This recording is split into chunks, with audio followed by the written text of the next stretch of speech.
Guys, we live here at the X, 88.9 FM, WMCX, West Long Ranch, New Jersey. Rob Williams here from the BCP Plus crew for the Downbeat Beatdown Hour. We're talking professional wrestling from the independents all the way up to the world of the WWE while featuring some of the great artists here in the greater Asbury Park, Jersey Shore area and beyond. We got some good tunes for you guys today.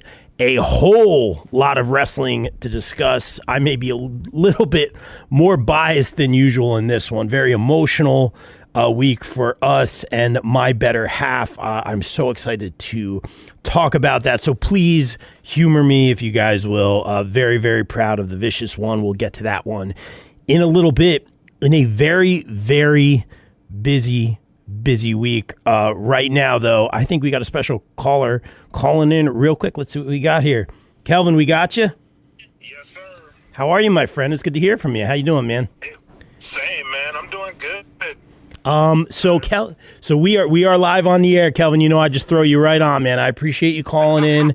You know how we do it, man. Live radio, man. But you're a total pro. Dude, Genesis last night, man. First of all, I'm very jealous that I did not get to shake your hand, my friend. I'm a big Calvin guy. I should make this shirt. But obviously very emotional week for me and my better half, man. But TNA itself has had such a monumental week with the AMC debut on Thursday. And then, of course, Genesis last night. You were there, Curtis Caldwell Center.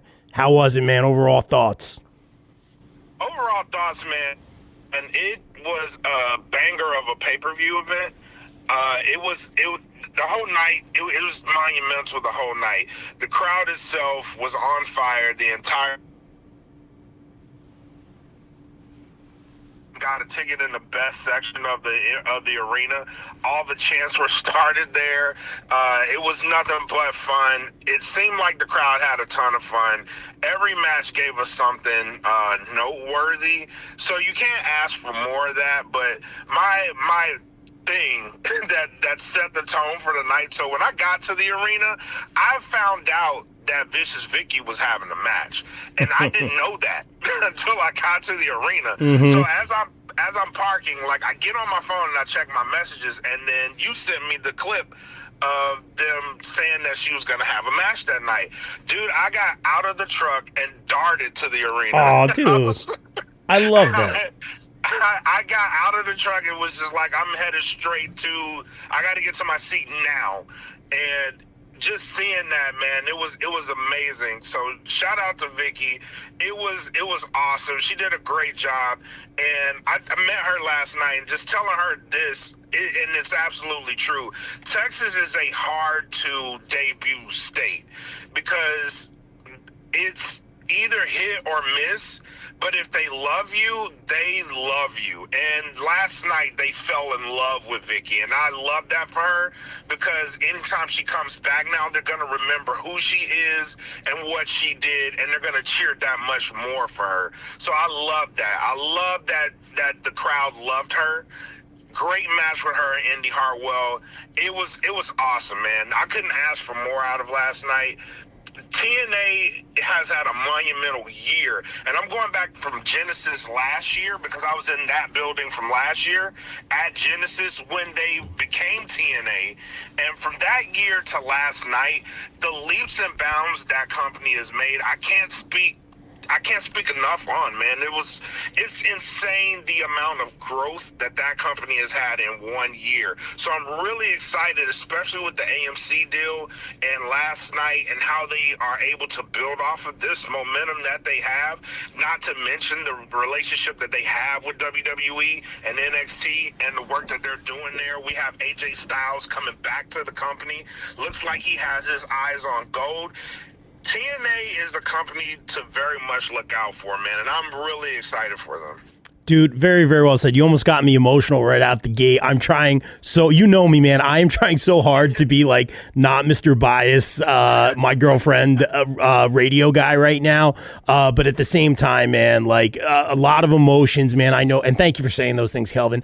I know that you're a guy that knows the independents, and I know you're a guy that loves seeing, just like I do, someone, especially people you know on a personal level, get an opportunity or get that step up. Jordan Oliver, Alec Price getting the look from AEW, that emotional moment where MJF is babyface for about 0.2 seconds. You'll take it. You almost respect it, man. And I had posted something on social media. You almost feel that shift. And I did not know that this was going to be the shift. I wasn't alluding to anything. I could just feel it. I know you echoed that, man. And now it's a big shift for TNA. Now, I did not see all of the pay-per-view, man. What match stood out to you? What moments stood out to you? Your takeaway from being there at Genesis? The match that stood out to me, honestly, is AJ Francis versus Rich Swann. Wow. I thought that was my match of the night, honestly. And there were so many great matches of the night. But the fact that you had those two guys in a David versus Goliath type of situation and the match that they put on, in the spot that they put that on, it's very hard to go that early in the card because you have guys like the Hardys and Mike Santana coming up behind you. And you know those matches are going to be bangers. So the fact that they went out there that early in the card and put on that type of match, it stood out to me above everything else. So kudos to those guys. But there was no bad match on this card, man. Not at all. Not at all. At the JDC retirement match, him and Eddie Edwards, I thought that was a really good match. Of course, the main event was a really good match. Yeah, talk to me about that real quick, Kevin. Not to cut you off, man, but I did want to ask you about that specifically. And shout out AJ Francis. I feel like he always low-key has great matches. Yes. But I just wanted to get this in here real quick because it was a Texas death match. Correct me if I'm wrong. Yep. Special guest referee Nick Nemeth. So all those factors. Now, your TNA, where's the line with the Texas death match? Was it closer to the WWE version or the AEW version? You know what I'm trying to say? Yeah, it was closer to the WWE version, and I'm glad you brought that up because a lot of people in the arena, AEW is really heavy out here. And a lot of people in the arena are used to the AEW version of the Texas death match. And the fact that you have people in the crowd that are really savvy on Texas death matches, shout out to that crowd because they were able to explain to each other, like, no, traditionally a Texas death match works this way. So initially there was a little bit confusion because everybody's used to the AEW model of that match. But being able to explain it, it was a quick shift to, oh, that's not bad. I actually kind of like this as well. So shout out to TNA for going that route, and shout out to the fans to be able to point that out to each other. I love that, Kelvin, and I got to go back and watch it soon. And again, congrats to Mike Santana. I know you spoke with him recently, man, and I always got to put you over, Kelvin, but I call it like I see it, man. Best interviewer we have on the channel, man, and you are so great. Thank you, man, because you keep the guests comfortable. You hit. You're not looking for like dirt sheet stuff. You are looking for the heart of the matter. They know that. They can tell their stories. And, when you end the interview and the Hardy Boys are rapping Public Enemy with you, I mean, I think that is a telltale sign of a great interview. One more, Kelvin, and thank you for calling in, man. Something I was very interested in Zarya taking on the TNA Women's Knockouts champion in that one-on-one match. What went down with that one? Was Sol Ruka a factor? Because I feel like that slow burn with Zarya and Sol is just like, I am salivating at this point. I want Zarya to go off. I want her to, I just want to see it. I want more from Zarya. I feel like they're doing the slow burn. I can't wait anymore, man. Yep, they are definitely doing a slow burn. But I got to tell you, last night was an indicator to me that Zarya is going to flip the switch at some point. And the way she wrestled that match, the aggression, I kind of like Zarya on the aggressive side. I think it works for her. She doesn't need to be nice or liked to be dominant. And I think she's starting to realize that. And when she does fully grasp that concept, look out, Sol Ruka. I can't wait. Kelvin, always a pleasure just getting to talk to you. I'm so jealous I didn't get to shake your hand yesterday. My better half got to see you. She's like, Kelvin's the best. I'm like, I'm so jealous. I know I got to get down to Texas, man, and I will see you soon for our Royal Rumble picks, man. Appreciate you so much, brother. Same, brother. Thank you. All right, peace. I'll talk to you soon, man. Later. All right, peace. Later. Our guy, Kelvin Cately, shout out, BCP Plus senior editor here on the Downbeat Beatdown Hour on WMCX 88.9 FM for the Downbeat Beatdown here in West Long Branch, New Jersey. Guys, we're going to get some tunage fired up for you guys shortly. Can't wait for that. I do want to feature a band that, and again, I haven't really gotten into it. I know we're all over the place, so much wrestling, but the headline here is, I don't even want to say the headline. I'm trying not to be biased here, guys, but last night, TNA Genesis, their big pay-per-view, again, down in Dallas. Vicious Vicki, local wrestler here in the Northeast Independence, and my current main squeeze, she does not like it when I say current, really had a great opportunity, a great setup, anything you could have wanted. She went down there, was setting up the ring, ironing the ring skirt, putting in the work, and this was for the Thursday AMC debut. She's down there for a couple days, haven't seen her most of the week. And then come Saturday, right before, I think, the pre-show for Genesis, there's a backstage segment with Tessa Blanchard, Victoria Crawford, Robert Stone from Evolve and NXT, and they're just making fun of the extras, and sure enough, they encounter Vicious Vicki backstage, who goes to shake their hand as an extra, and they make fun of her, and Robert Stone threatens to make her, hey, go pick up my coffee cup, and Indy Hartwell stands up for the Vicious One, and we get an impromptu tag team match as Vicious Vicki makes her TNA Genesis TNA pay-per-view debut with Indy Hartwell taking on the Diamond Group of Tessa Blanchard and Mila Moore, with Robert Stone and Victoria Crawford in their corner. The Elegance brand on the outside as well. A lot of moving parts. Look, again, I'm trying to toe this line here, but I can't say how proud I am. What a fairy tale these past couple months have been for the Vicious One, for Victoria. She having that moment with John Cena that went viral, Cena getting to talk to her and sharing her story a little bit on social media, having a full circle moment there.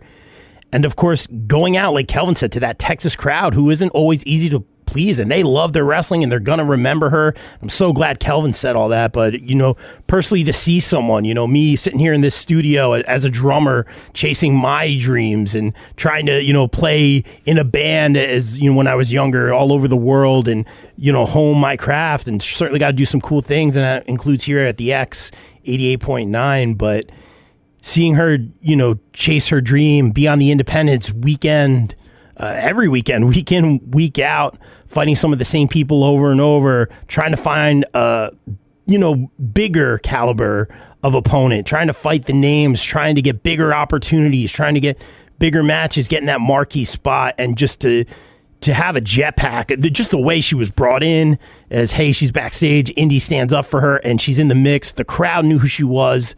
The social media has been just going crazy for TNA to bring the Vicious One in, and just for it to just happen like that, to go from setting up the ring and then the next day or next day or two, you are walking down with your own graphic, your very own music, your own Titantron. I could not Titantron, whatever they call the Tron now, TNA Tron. I could not be prouder, and I can't wait to see her, and just I know how happy she is and fulfilled. And rarely in this world do we have a lot of uplifting things or capture our dreams. It's such a rare, magical thing, and we don't take those for granted, and we're just very grateful. I know, and I don't want to speak for her, but I know she is so thankful for all the messages, all the support, all the social media outreach, and people wanting her to be signed with TNA, and I hope to see her in TNA again. I hope there's more to this story. What an introduction. But I do want to shout out the band that had her entrance music, and they made this custom for the Vicious One. This is Downstate. Of course, you guys know Downstate from Cody Rhodes' theme that you guys hear all the time on Raw, SmackDown, the PLEs, the Miz's song, Cardona song when he was on the Independence. Downstate, more of a studio band. They play live here and there, like it's the Jericho Cruise, whatever they're playing on, or they'll play some StarCast or whatever it is, but more of a studio band, custom entrances for the wrestlers, and some of their original stuff as well. But this one's called Broken Glass. This was the song you heard last night. This was, of course, on Genesis. So you guys heard this, the pre-show, the countdown, when Vicious Vicki Venuto made her way to the ring. You got to hear this stellar track by our friends over in Downstate. So shout them out. Here's a little Broken Glass, Vicious Vicki's theme here on the X 88.9 FM.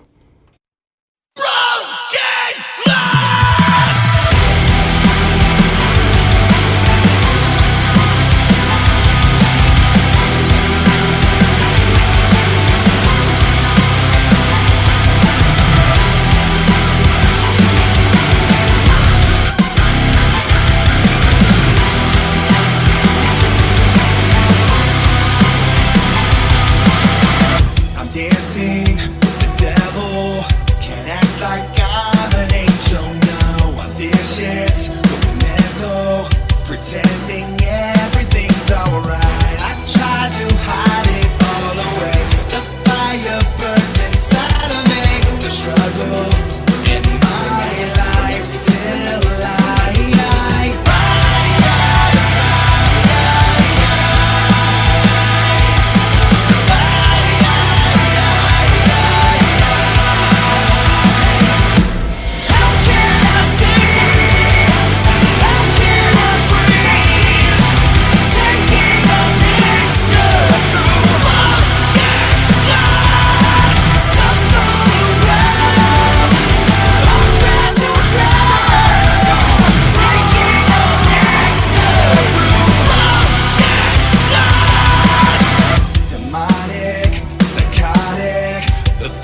screaming out my name. There's something hypnotic, seduced to drag me into hell. I try to hide it all away. The fire burns inside of me. The struggle in my life till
Amazing. That's so great hearing that song here in the X studios here, WMCX 88.9 FM, the Downbeat Beatdown Hour here at West Long Branch, New Jersey. Rob Williams here for the BCP Plus crew. Happy to be with you all. You got your tunage. You got some pro wrestling. We talked about TNA. We talked to senior editor Kelvin Cately about TNA Genesis. Big week. And I had said it earlier. I'm trying to find the post that I put, but you could feel a shift right now in the world of professional wrestling when it comes to the brands, you know, TNA debuting on AMC, just some of the independent wrestlers getting opportunity like we saw last night. There's a lot of noise for Richard Holiday on social media. Obviously, I talked about Victoria earlier. They had Jordan Oliver and Alec Price getting signed to AEW. And I have the post right here. Okay, good. I was able to find it real quick. Humor me if you guys will, as you always do. A big topic among myself and many peers these past few weeks has been the feeling and inner workings of major shifts and a proverbial turning of the page in the industry. Call-ups, tryouts, network debuts, major storylines, turns, etc., in what colleagues have described as a feeling of a wave or a renaissance. Now, again, this is in regards to the pro wrestling business. I'm sensing winds of change myself and hoping this presents opportunities for many. It sure has. What do I know but be ready, hoping to see a lot of movement and shuffling of the independent talents in the coming weeks. It's crazy. This was 6 days ago. I posted this. I knew nothing.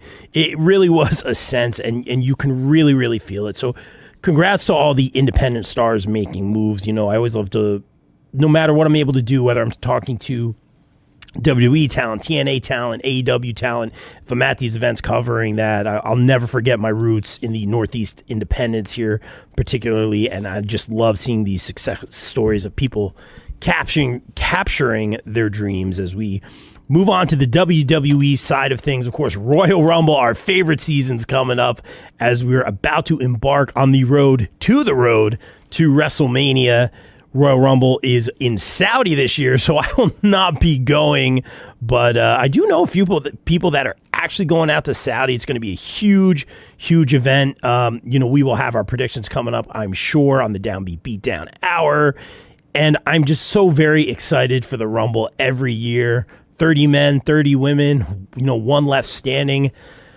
Early pick for me right now is Sami Zayn to win the Royal Rumble. And again, there's a state in WWE right now where you can't really put your finger on the pulse of anything. Drew winning that WWE championship, I don't want to say threw a wrench into everything, but I don't think everyone saw that coming. It makes perfect sense. I am so happy with that move. What happens with Cody from here? I think he is in the Rumble. He declared for the Rumble on SmackDown. Does he become one of the only people to win it 3 times? I think Stone Cold was the other one to win it 3 times. We did talk to Cody about this at a press conference at the Royal Rumble in Tampa many years ago. We got to ask him a question about this. I should remember this, but are we here to set a record for Cody to shoot him to the main event? Does Roman come back and shoot back into the main event as well? I have some thoughts on Roman and the lack of presence, and we know that's been his schedule. I hope he's healthy, obviously overcoming leukemia on multiple occasions, so hope he's doing well. Hope to see him at the Royal Rumble. But we head to Saturday night's main event to find out who is going to face the WWE champion in the Scottish Warrior, Drew McIntyre, who is your current reigning and defending WWE champion. There's going to be a fatal 4-way match between Trick Williams, Randy Orton, Sami Zayn, who I have as my Royal Rumble winner, so this is interesting. And again, that can change in the coming weeks. And Damian Priest. I could make a strong case for a lot of these guys. Fatal 4-way Saturday night's main event. The winner will go on again to face Drew at the Royal Rumble event. So I would assume that winner would not be in the Rumble as well, although that has happened. Looking at these challengers, and there's a great series of matches on SmackDown, I can make a case for Damian Priest. Hear me out here. Now, Trick is money. Trick is money. We say it every week here on the Downbeat Beatdown Hour. Shows up to SmackDown off NXT, makes his main roster debut. Looks like $1 million. The white fur coat, the lemon pepper steppers, whatever he says. Let's talk about it. Trick Williams. I see shades of The Rock. I really do. I think he is the real deal, and I think his future is very bright. But I don't think you put the jetpack on him just yet, like put him right in the title picture, or he is in the title picture, but right in the championship match. I want to see Trick in the Royal Rumble. Why? Because of that entrance. Even though he is a heel right now, he is an awesome babyface as well. He's going to be the cool heel, and that entrance is going to lend to that. Trick is money, going to be a top guy in WWE in the next 2-3 years. Top guy. Randy Orton, at this point, I could see Randy actually winning this one and fighting Drew and taking the L. Orton, the former legend killer, I think he's in that point in his career where he's giving back a little bit, picking his spots, going to make people look good. In fact, I'm starting to hear rumblings of Trick versus Orton at WrestleMania. I mean, that makes perfect sense to me. I could see that. So I could see Orton winning here and going on to face Drew. Sammy, I'm going to say, and again, I can make a case for Sammy versus Drew. Sammy deserves it. The crowd would love it.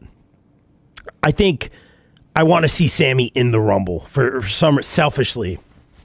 I think he's the guy I've been saying for years. Underrated MVP of the long-term storytelling era. Such an MVP of that Bloodline era. And a future world champion. That's right, a future world champion. The reason I'm picking Priest, and he was not my first pick at all, he had that long-term feud with Aleister Black, which was great, very long-term, former world champion. But there's some connective tissue there. Now, correct me if I'm wrong, there's a lot of wrestling guys, so I think tracking this should check out. When Drew won the championship 2 WrestleManias ago, was that 40 in Philly when I was there? Wasn't it Damian who cashed in the Money in the Bank briefcase? So Drew's reign was, Drew won the bell, kissed his wife, celebrated. Punk took a cheap shot. And then, Damian Priest came in and cashed in and then won the World Heavyweight. Is that what it was? The World Heavyweight Championship at that point.